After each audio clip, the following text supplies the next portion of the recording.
Bonjour à tous. Alors j'ai à cœur de vous faire partager des recettes anciennes de nos grands-mères. Et en l'occurrence ici c'est le ramequin de ma grand-mère, un plat que les enfants adorent, mais aussi les grands. Donc la base du plat c'est des pommes de terre, en l'occurrence ici des binge, donc dont mon ami Johan Gerber à Hollande. Il nous faudra également 250 g de fromage, euh, 2 décilitres de vin blanc, un verre de crème, 2 oignons, 2 ails que j'ai pas besoin de peler puisque je vais simplement les presser, du sel, du poivre, un peu de muscade et juste une noix de beurre. Donc un petit truc de cuisinier pour couper l'oignon facilement. Donc après l'avoir juste coupé en deux, je fais juste ici 2 petites tranches. Et puis en choisissant d'aller au milieu, disons des veines de l'oignon, il se défait tout seul de cette manière-là. Ensuite, donc j'ai mis les oignons de côté. Je m'attaque aux pommes de terre. Je vais couper ici des tranches de à peu près un demi-centimètre, de cette manière-là.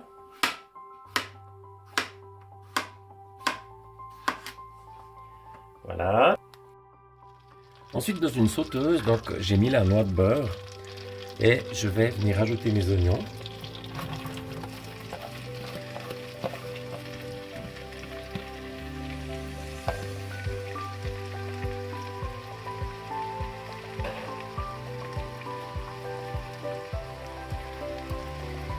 Alors pourquoi on appelle ça une sauteuse en fin de compte? Parce que ça évite d'utiliser un ustensile pour brasser et mélanger les oignons. Donc je vais les faire juste qu'elles deviennent transparentes. On dit traluire. Alors mes oignons ils ont bien maintenant ils sont bien venus transparents. Je vais donc presser l'ail que j'ai préalablement, j'ai coupé l'ail en deux pour frotter le plat à gratin. Donc je presse mon ail de cette manière-là.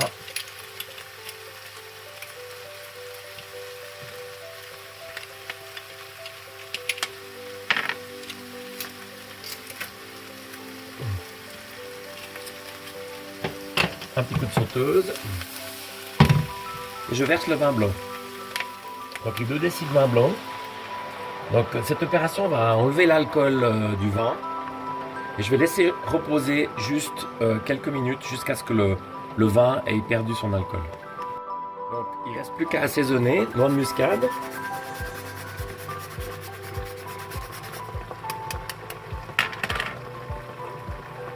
Sel. 3 ou 4 pincées. Et enfin du poivre, du moulin.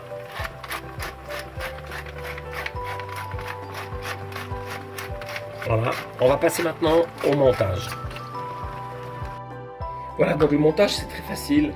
J'ai tapissé d'abord sur du fond donc mes pommes de terre binge. Ensuite, je vais mettre une couche d'oignon de cette manière-là.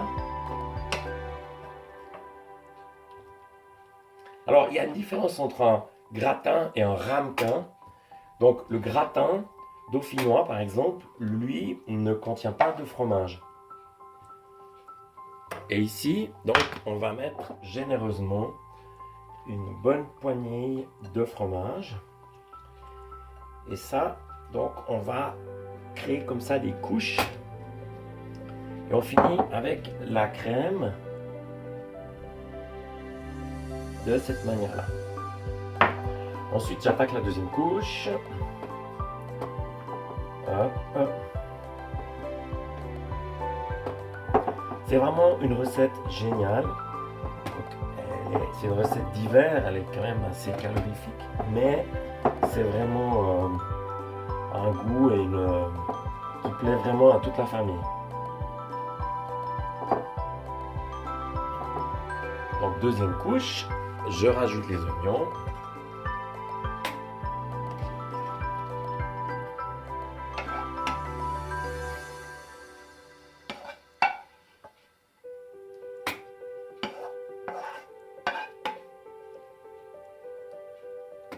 On va mettre le jus. Le jus va participer justement à attendrir la pomme de terre. De cette manière-là, une bonne couche de fromage. Donc là, j'avais 250 grammes de fromage. Et pour que les enfants aiment ça, il faut qu'il y ait du fromage. Sinon, ça va pas le faire. Je vais laisser juste un petit peu pour gratiner en dernier au final. De cette manière-là, je les presse bien.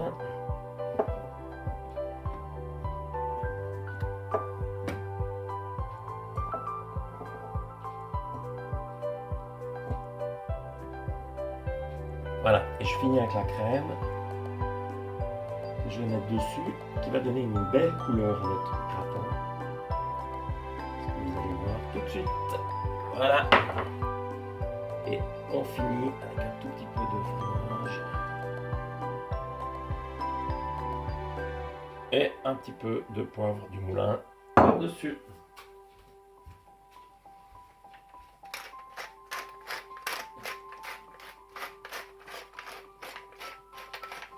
Voilà, à tout de suite, à la sortie du four. Alors voilà le résultat. Regardez comme il est beau.